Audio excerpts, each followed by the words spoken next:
पूरे देश भर में नारकोटिक्स के साथ जुड़े हुए क्रिमिनल्स के खिलाफ जो कार्रवाई देखने को मिल रही है, उसी तरह की कार्रवाई जम्मू संभाग में जम्मू पुलिस ने शुरू की है। यानी अब नारकोटिक्स यानी नशे की तस्करी करने वालों के खिलाफ यह नहीं होगा कि मामला बनेगा और उनको थाने में लाया जाएगा, गिरफ्तारी होगी और उसके बाद वो कोर्ट जाएंगे, वहां पर उन्हें थोड़ी सी सजा होगी और थोड़ी देर के बाद फिर दोबारा से वो वापस सिस्टम में आएंगे और दोबारा से यही गंदा काम करना शुरू करेंगे। जम्मू कश्मीर पुलिस ने कुलेतन यह तय किया है कि जो नारकोटिक्स के साथ जुड़े हुए क्रिमिनल हैं, जिनके खिलाफ मामले बने हुए हैं, जिनके खिलाफ लोगों ने शिकायतें की हुई हैं, जिनके बारे में लोग आकर बताते हैं कि ये हमारे बच्चों को नशे की लत लगाने वाले यही लोग हैं, और जिनके खिलाफ जम्मू कश्मीर पुलिस के पास बाज़ाब्ता सबूत हैं और जिनको लेकर जम्मू कश्मीर पुलिस के पास का एफआईआर्स के बंडल हैं, उन तमाम नशा तस्करों के खिलाफ जम्मू कश्मीर पुलिस एक बड़ा अभियान छेड़ने जा रही है। और इसकी शुरुआत ऑलरेडी सांबा से हो भी चुकी है कि जम्मू पुलिस ने ड्रग सप्लायर और ड्रग सप्लायर होने के साथ साथ में अपनी गुंडाई और अपनी दबंगई के जोर पर सरकारी जमीनों के ऊपर कब्जा करके अपने महल जिन लोगों ने तैयार किए हैं नशे का कारोबार करके, जम्मू पुलिस अब उनकी बिल्डिंगें गिराने वाली है। जम्मू पुलिस उनके स्ट्रक्चरों को तहस नहस करने जा रही है। उसके दो कारण हैं। नंबर एक, ये सरकारी जमीन के ऊपर है और अवैध तरीके से ये प्रॉपर्टीज वहां पर खड़ी की गई हैं। और नंबर दो, यूएपीए का कानून जो कहता है कि आपने नशे की तस्करी करके, नशा बेच करके, इलीगल तरीके से, गलत तरीकों से पैसा जमा किया और उस जमा किए हुए पैसे से आपने प्रॉपर्टीज बनाई। जम्मू पुलिस अब उन्हें डिमोलिश करने जा रही है। जम्मू पुलिस उन्हें अब जमीन बोस करने जा रही है। बहुत बड़ा फैसला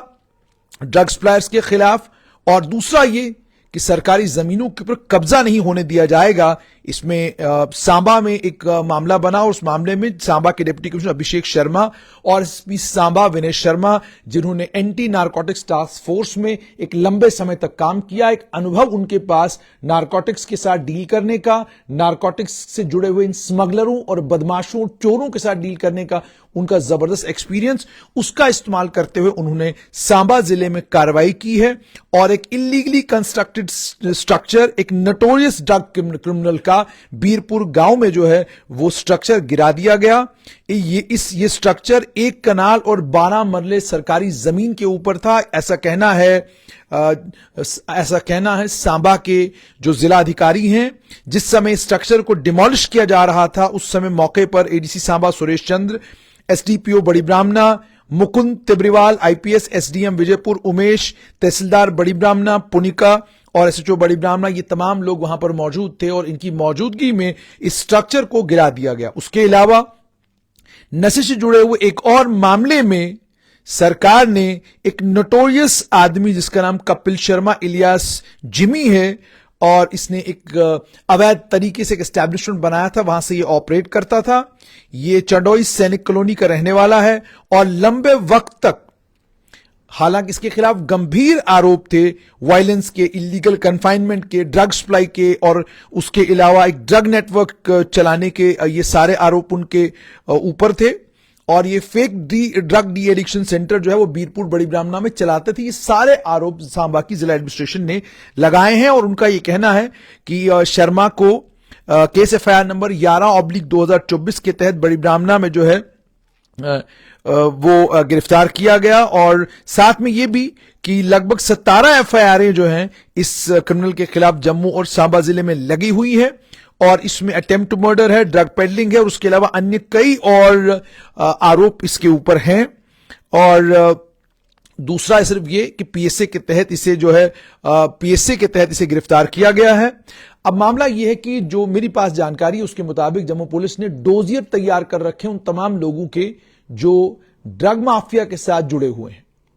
और सिर्फ इतना ही नहीं, आइडेंटिफाई भी कर लिए गए हैं वो तमाम लोग और उन तमाम लोगों के इलीगल स्ट्रक्चर्स जो इन तमाम लोगों ने नशे की तस्करी करके, नशा बेच करके, जहर समाज में घोल करके इन लोगों ने ये सारे स्ट्रक्चर्स खड़े किए हैं। इन तमाम लोगों के खिलाफ जम्मू पुलिस एक बड़ा अभियान जो है आने वाले दिनों में छेड़ने जा रही है।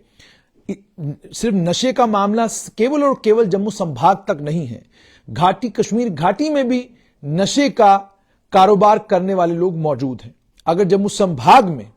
बुलडोजर चल सकता है, अगर जम्मू संभाग में जेसीबी से घरों को तहस नहस किया जा सकता है, खासतौर पर उन लोगों के जिन लोगों ने नशे की तस्करी करके, नशे का कारोबार करके, लोगों के घर तबाह और बर्बाद करके जिन लोगों ने यह सारा सिलसिला खड़ा किया है, उन लोगों के खिलाफ अगर जम्मू पुलिस कार्रवाई करने लगी है तो इसी पैमाने पर बड़ी कार्रवाइयां कश्मीर संभाग में भी आने वाले समय में संभव हैं। क्योंकि नशा तस्कर सिर्फ जम्मू के समाज का या कश्मीर के समाज का दुश्मन नहीं है, बल्कि नशा तस्कर पूरे जम्मू कश्मीर का और पूरे देश के समाज के सबसे बड़े दुश्मन है। ये वो दुश्मन है जो आप आने वाली जम्मू कश्मीर की जनरेशन को खोखला कर रहे हैं। ये वो जनरेशन लोग हैं जो लोग आने वाले कल को जम्मू कश्मीर के तबाह बर्बाद कर रहे हैं। तो इन तमाम लोगों के खिलाफ एक बड़ा अभियान जम्मू कश्मीर पुलिस छेड़ने जा रही है। अभियान तो जम्मू कश्मीर पुलिस छेड़ेगी, मगर जरूरत इस बात की है कि जब कोई कार्रवाई शुरू हो उसको उसके अंजाम तक पहुंचाया जाए, ताकि नशा तस्करों के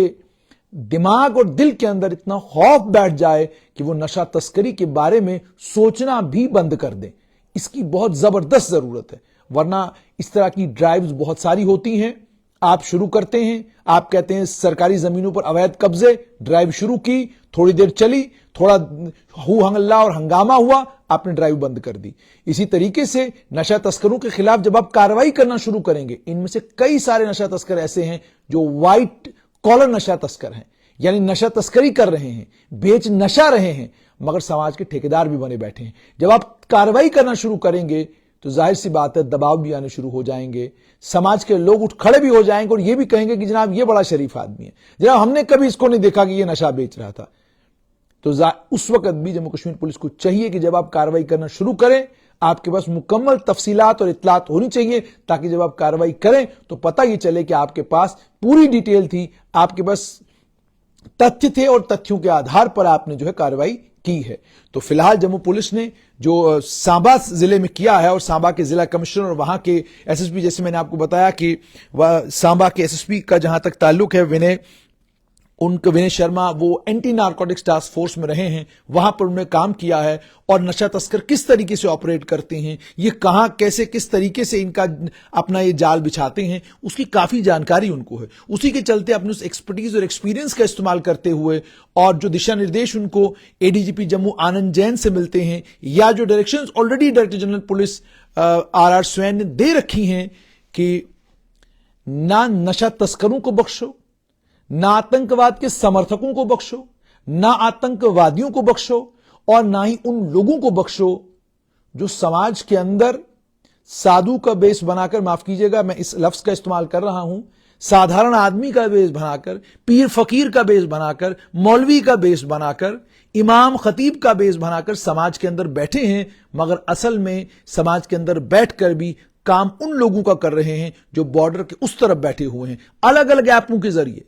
सिग्नल, टेलीग्राम, ये वो, इन तमाम ऐपों के जरिए वो अपने आकाओं के साथ उस तरफ कांटेक्ट में हैं, और इधर भी दूसरी तरफ कोशिश करते हैं कि दाएं बाएं जाकर अपनी कहानी जो है कहीं ना कहीं फिट करें। तो जाहिर सी बात है, साफ दिशा निर्देश हैं कि इन्हें बख्शा नहीं जाना चाहिए। यानी आप इधर भी हैं, आप उधर भी हैं, ये कहानी अब नहीं चलेगी। आप या तो इधर रहें तो इधर हैं, अगर आप उधर हैं तो फिर आप कॉन्सिक्वेंसेस के लिए तैयार हैं। तो ये इस तरह की एक जो सरकार की पॉलिसी है, नीति है, ये नीति बिल्कुल सही नीति। और ड्रग माफिया के खिलाफ जो कार्रवाई सरकार ने शुरू की है, इसलिए सरकार को बधाई। मगर जैसे मैंने आपको कहा कि कार्रवाइयां जब तक अंजाम तक न पहुंचे और कार्रवाइयां जब तक कंसिस्टेंट न हो,